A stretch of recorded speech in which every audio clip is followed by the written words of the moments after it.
My name is Renata Cole. I'm 31 years old.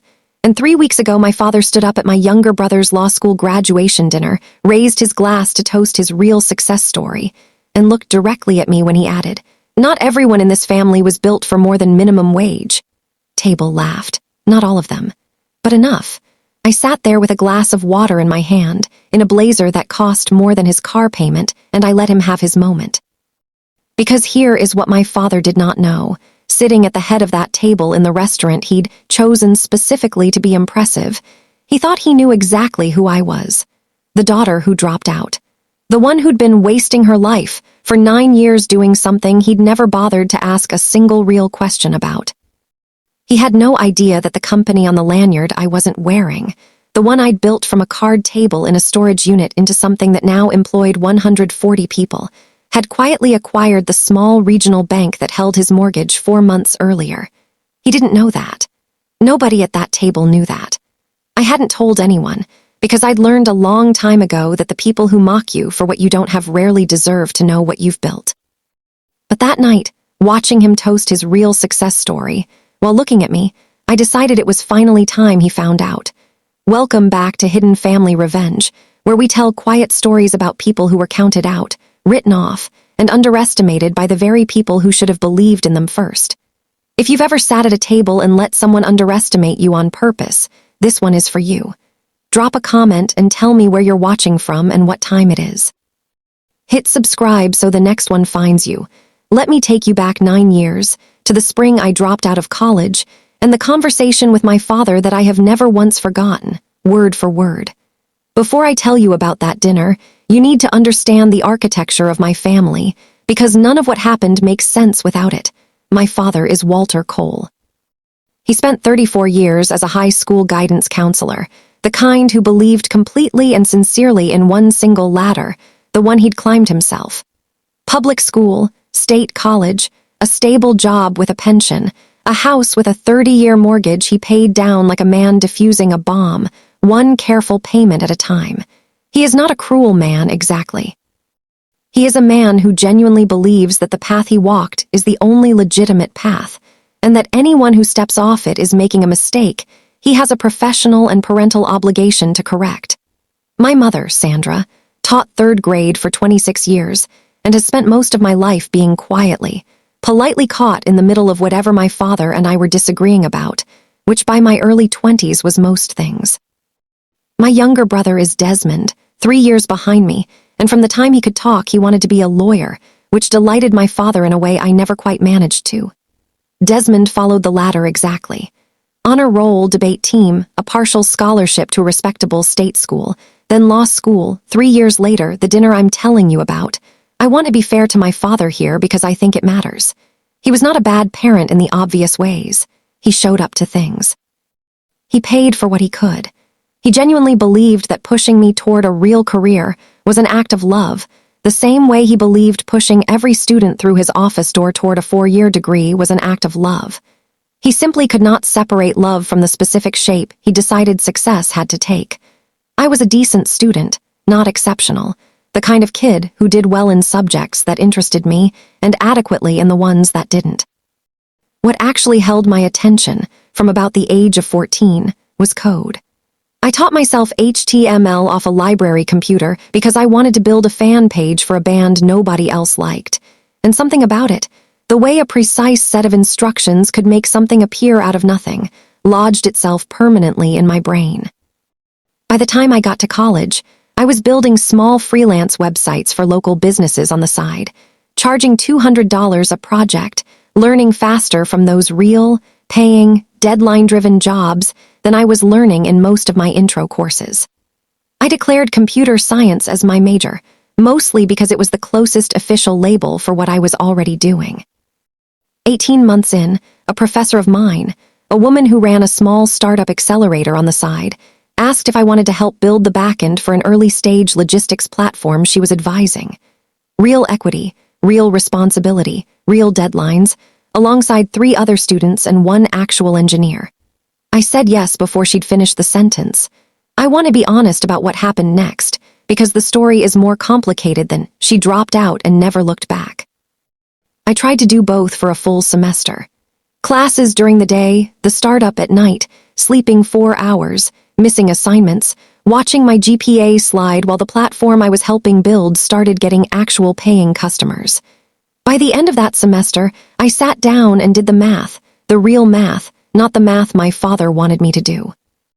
I was failing 2 classes I didn't need for the work I actually wanted to do, and the startup needed me full-time or it was going to lose momentum it might not get back. I withdrew for what I told everyone, and genuinely believed, was a semester. I went home for 2 weeks to regroup before throwing myself into the platform full-time. That's when I had the conversation with my father. He sat me down at the kitchen table, the same table where he'd helped me with algebra homework a decade earlier, and he had a binder. I want you to notice that detail, because it will matter again later in this story. My father had printed out tuition statistics, average salaries by degree, dropout regret surveys he'd found somewhere online. He'd built a presentation, the way he must have built them for hundreds of students in his office over 3 decades, except this time, the student across the table was his own daughter, and the stakes, in his mind, were higher. He told me I was making the biggest mistake of my life. He told me that startup was just a word people used to feel better about being unemployed. He told me that in 5 years, my friends would have degrees and stability, and I would have nothing to show for any of it. I told him I believed in what I was building. He said, and I am going to give you the exact words because I have never once forgotten them. Belief doesn't pay a mortgage, Renata. You're not special enough to skip the steps everyone else has to take. Most people who think they're going to be the exception just end up uneducated and broke, wondering what happened. Uneducated and broke. I was 22 years old, sitting at my childhood kitchen table, and my father, the man whose entire career was supposedly built around believing in young people's potential, had just told me I wasn't special enough to bet on myself. I want you to understand that I didn't storm out. I didn't yell. I sat there quietly and felt something very specific settle into place, the particular clarifying coldness of realizing that someone's support was conditional in a way you hadn't fully clocked before. My mother stood at the counter, not saying anything, the way she always didn't say anything, and Desmond, 17 at the time, sat in the doorway listening, and I caught his expression, which wasn't agreement exactly. It was something closer to relief that it wasn't him in that chair. I told my father I was going back to the startup. He told me that if I did, I shouldn't expect him to pretend he was proud of a decision he thought was reckless. He didn't say I wasn't welcome home. He was never quite that direct. He just made it clear, in the specific careful language of a man who chooses his words for a living, that his approval was something I would need to earn back, on his terms, by eventually doing the thing he'd actually wanted. I went back to the startup the next morning. If you're watching this and someone in your life once told you that you weren't special enough to bet on yourself, you already know exactly the kind of cold that settles into your chest in that moment. Stay with me, because the next 9 years are the part of this story that actually matters. Hit subscribe so the next one finds you. I want to tell you about those 9 years honestly, because the story isn't a straight line, and I think the honest version matters more than the cinematic one. The startup I dropped out for failed 18 months later. Not dramatically, just the ordinary, exhausting way most early companies fail. A funding round that didn't close, a co-founder who burned out and left. A market that turned out to be smaller than we'd modeled. I want you to sit with that for a second, because if the story had ended there, my father would have been right, and I would have had to live the rest of my life knowing it. I did not go back to school. I want to be honest about why. Part of it was money, the kind of practical math you do when you've spent 18 months living on a founder's stipend instead of a salary. But the larger part was that I had learned, in that year and a half, an enormous amount about back-end architecture, about how a small team actually ships software under pressure, about what real customers complain about when something breaks at 2 a.m, none of which showed up on a transcript, all of which turned out to matter enormously. I took a job as a junior back-end developer at a mid-sized logistics company, the unglamorous kind of job nobody mentions in inspirational stories, $58,000 a year, decent benefits, a 40-minute commute. I want to be specific about this part of the story because I think it's the part most of these stories skip. For the next 3 years, I was nobody's idea of a success. I rented a one-bedroom apartment with water stains on the ceiling. I did not call my father to update him, because there was nothing in those years that fit the narrow definition of progress he'd have accepted. I worked.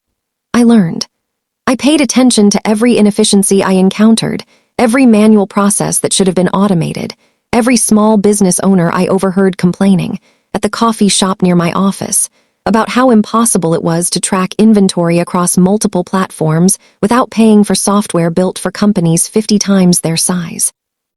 I want to tell you about the night the actual idea arrived, because it wasn't dramatic either. I was debugging a sync error at 11 at night, the kind of small, unglamorous problem that eats an entire evening, and I realized that the specific architecture I'd just built to solve it, a lightweight way to keep inventory synced across multiple sales channels in close to real time, was something that didn't really exist yet for businesses too small to afford enterprise software. I wrote 4 pages of notes on a legal pad before I let myself sleep.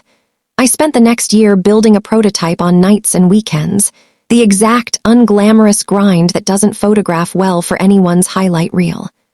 I want to tell you about the storage unit, because it's become something close to a private joke between me and the 4 people who were there for it. I couldn't afford office space, and my apartment didn't have room for the second-hand server racks I'd bought off a liquidation site, so I rented a climate-controlled storage unit, ran an extension cord to a space heater, set up a card table and 2 folding chairs, and that was where Veritax logistics actually started. Not a garage with skylights. A 10 by 15 storage unit off a highway exit with a hum of fluorescent lighting that gave me headaches for a year. I left the logistics job at 26 with $11,000 in savings and a prototype that worked for exactly 1 pilot customer, a small furniture retailer that agreed to test it in exchange for a steep discount and a lot of patience with my bugs. I did not tell my father I'd quit my stable job. I told my mother, on a phone call where she mostly listened and said, carefully, "Just be careful, honey," in the tone of someone who has learned not to take sides out loud, but clearly understood the weight of what I was choosing. The first 18 months were the hardest of my life, harder than I'm going to spend long describing here, because this isn't really that story. I will tell you that there were 3 separate months where I genuinely did not know if I could make rent. I will tell you that I learned to read a balance sheet the way other people read a novel, cover to cover, looking for what was coming. I will tell you that the difference between Veritax surviving and not surviving in year 2 came down to a single contract with a regional hardware chain that I closed by cold emailing the owner directly at 11 at night and getting lucky that he happened to be awake and annoyed enough at his current software to read it. By year 3, we had 6 employees and a small office above a dry cleaner. By year 5, we had 31 employees and our first institutional funding round, a modest one, $4 million, nothing that made headlines, the kind of round that gets a single line in a regional business newsletter and nowhere else. I did not tell my father about the funding round. I want to be honest about why, because I think people sometimes assume these silences are about anger, and mostly they weren't. They were about exhaustion. Every conversation I'd had with him since I was 22 had the same undertone, a careful, patient waiting for me to admit he'd been right, and I genuinely did not have the energy, while building a company, to also manage that particular emotional negotiation. So I simply stopped bringing it up. He stopped asking mostly, beyond the occasional, pointed, and how's the website thing going?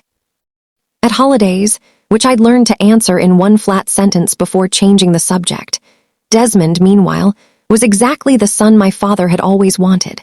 Top of his class. Law review. A coveted summer associate position at a respected firm.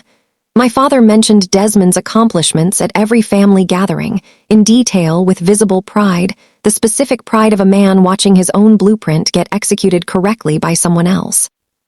By year 7, Veritax had 81 employees, profitability, and a second funding round that actually did get some real coverage, a feature in a logistics trade publication, a mention in a regional business journals, ones to watch roundup.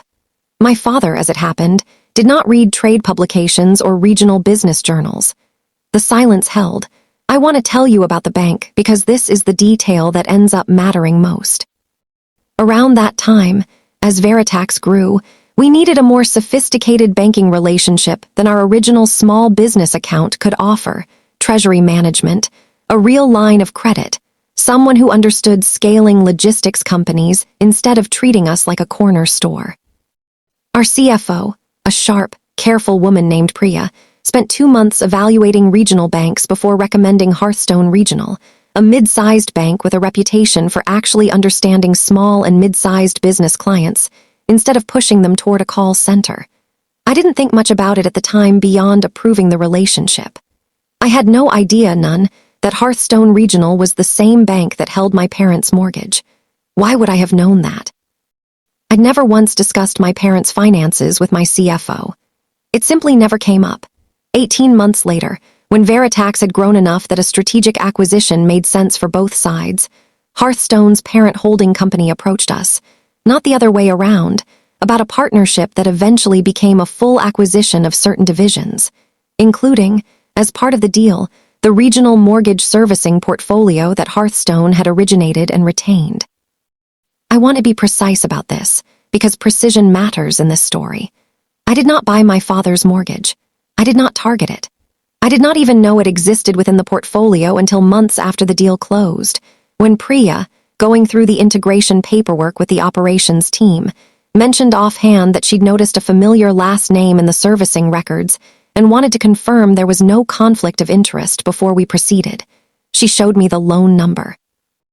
Walter and Sandra Cole, the house I grew up in, the mortgage my father had spent decades treating like a sacred, careful obligation, the physical proof of the stable life he'd built by following every single step of his own ladder correctly.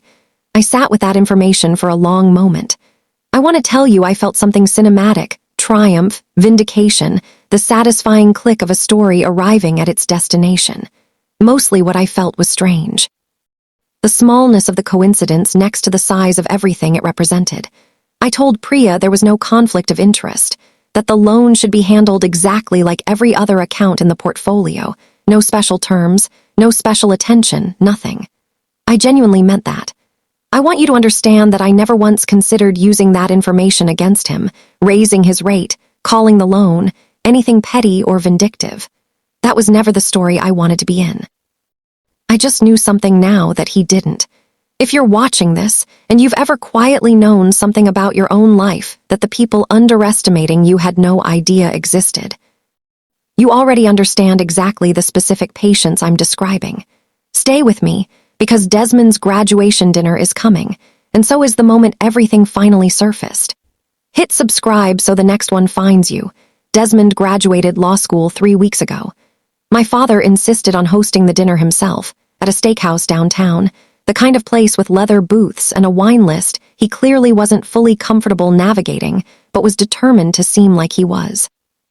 He'd invited extended family, 2 of his oldest friends from the school district, my mother's sister and her husband. A real occasion, the kind my father had been waiting for, visibly, for years. I came alone. Veritax had a board meeting that afternoon 2 states away that I'd flown back specifically to make it to dinner, landing with just enough time to change in an airport bathroom before driving straight there. I want to describe what I was wearing, not out of vanity, but because it matters for what happened next. A charcoal blazer well-tailored, the kind that costs what it costs because of where you buy it rather than any logo on it. Nothing flashy, nothing that screamed money. The specific quiet expense of someone who has stopped needing clothes to announce anything for her. My father took one look at me when I walked in and said in front of the table, dressed up for once. Big presentation somewhere. Light enough to be a joke, sharp enough that everyone heard the actual question underneath it. I told him I'd come from a meeting. He said, "Must be nice, getting dressed up for meetings," and turned back to Desmond before I could answer, which was, I'd learned over 9 years, exactly his preferred way of landing a comment, never quite leaving room for a response. Dinner proceeded the way these dinners always did. Desmond fielded questions about firm culture and bar exam prep with the easy confidence of someone who had never once doubted his own trajectory. My father beamed. My mother asked me small, careful questions. How's work? Are you eating enough? The kind of questions that are really just a way of saying I love you without stepping on anyone's toes. Then the toasts came. My father stood, glass in hand, and gave a genuinely warm, detailed speech about Desmond, the debate trophies, the LSAT score, the offer letter from the firm, 23 years old when he started ahead of every classmate. The table applauded. I applauded too because I was, and still am, genuinely proud of my brother who had worked hard for exactly what he wanted. Then my father, glass still raised, looked directly at me and added with the specific warm delivery he used when he wanted something cruel to sound like a joke. It's a relief, honestly, having one success story in the family to point to. Not everyone's built for more than minimum wage, but Desmond was always built for more. A few people laughed. Not everyone. My mother went very still, her eyes on her plate. My aunt's husband shifted uncomfortably and reached for his water. Desmond, to his credit, looked genuinely mortified, opened his mouth like he was going to say something, and didn't, the way you don't when you're 25 and your father is the one talking. I sat there with a glass of water in my hand, in a blazer that cost more than 3 of my father's mortgage payments combined, and I let the laugh finish. I want to be honest about what I was feeling in that moment, because it wasn't rage, exactly. It was the very specific, very old, very tired feeling of watching a man build his entire identity around a single, narrow definition of worth, and realizing he was never once going to update it on his own.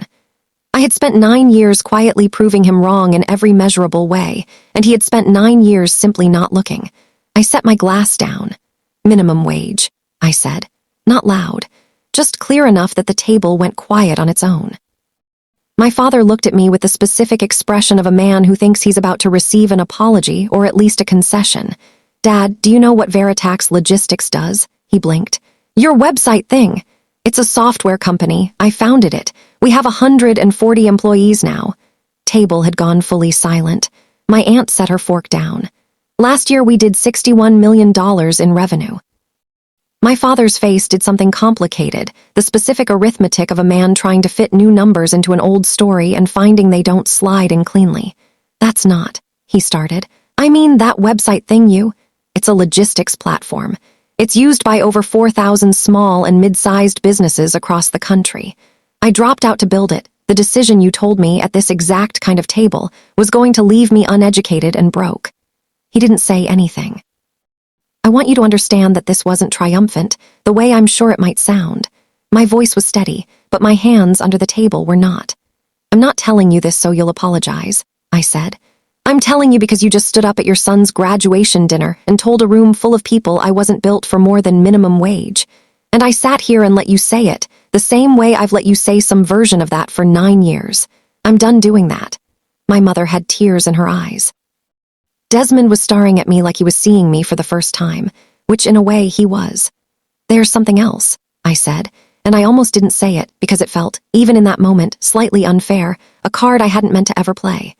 But I had carried the specific quiet knowledge of it for 18 months, and something about being called minimum wage in front of my own family finally pushed it out of me. Veritax acquired Hearthstone Regional's mortgage servicing division last year. Your mortgage, Dad, the one on the house you've spent 30 years being so careful about, its service through my company now, has been for a year and a half. I didn't ask for that. I didn't target you. I found out by accident, and I told my team to treat your account exactly like every other one, no special terms, nothing. Because unlike you, I don't actually think people deserve to be punished or rewarded based on what they didn't know about each other. Table was completely silent. My father set his glass down very carefully, the way you set something down when your hand isn't entirely steady. You own my mortgage, he said. It wasn't quite a question. My company services it, among thousands of others. It's not personal, Dad. It was never going to be personal. I'm telling you now because you stood up tonight and decided, in front of everyone who matters to you, that I was the one who didn't amount to anything. And I think you should know exactly how wrong that is before you say it again. I didn't wait for him to respond. I stood up, told my mother I loved her, told Desmond I was genuinely proud of him and meant every word of it, and left enough cash on the table to cover my share of the dinner, because I did not want, in that specific moment, to owe my father anything, not even the price of a steak. If you're watching this, and you've ever had to finally say the thing you'd spent years quietly proving instead of saying, you already know the particular shake in your hands afterward, the one that has nothing to do with anger and everything to do with finally being heard. Comment below and tell me what you'd have said in that moment. Then stay with me, because the weeks after that dinner are the part of this story that actually settled everything. Hit subscribe so you don't miss it. Here is how it actually settled, because I know you want to know. My mother called me the next morning, before I'd even landed back at the office. She didn't apologize for my father, exactly, because I don't think she fully knew how to do that after 26 years of quietly absorbing the space between us. But she told me she'd known, for a while, that I was doing well, that she'd looked up Veritax online more than once over the years and simply never told my father because, she said, "He has a very hard time being wrong about people, Renata. He always has. It's not really about you. It's about him needing the world to work the way he decided it works." I told her I understood that. I did, genuinely. It didn't make it hurt less, but understanding the shape of someone's limitation and forgiving them for the damage it does are two very different things, and I wasn't quite ready that week to do the second one. Desmond texted me 2 days later. A long message, the kind he clearly drafted and redrafted. He told me he'd had no idea, that he'd always just assumed, the way you assume things about a sibling you don't ask enough questions about, that I was doing okay, I guess, with the website thing, and that hearing the real numbers at that table had made him feel sick, mostly at himself. For never once asking me a real question about my life in 9 years.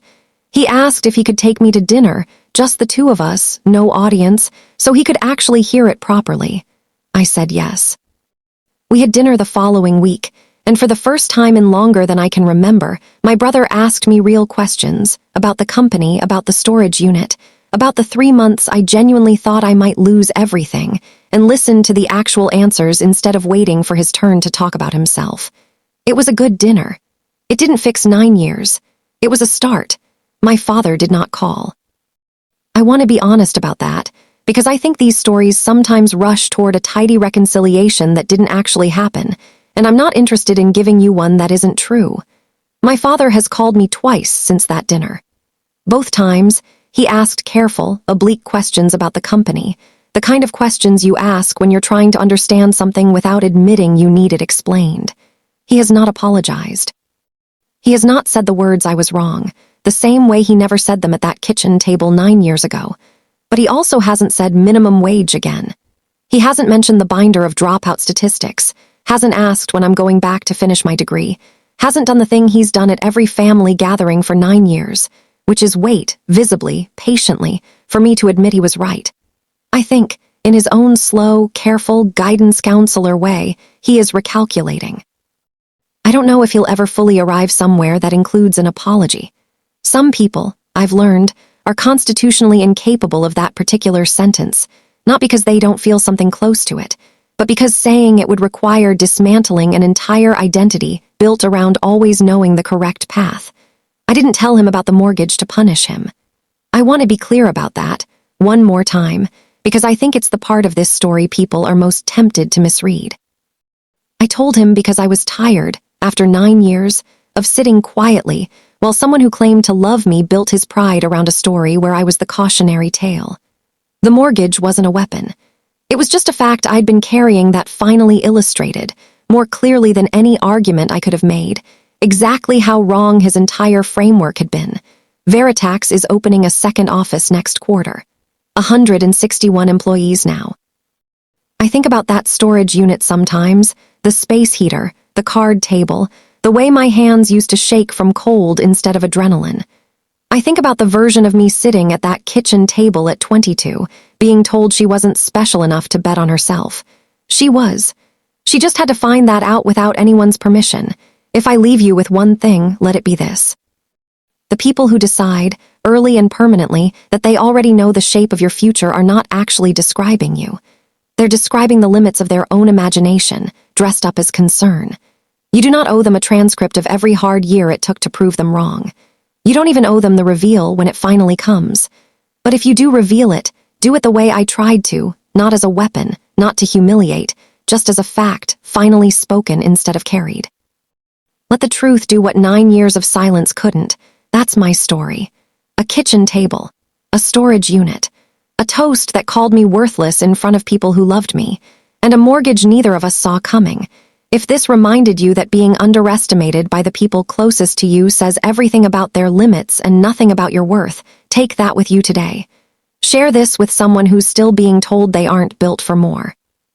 Drop a comment below and tell me what minimum wage moment you've finally outgrown. Hit subscribe, and I will see you in the next one.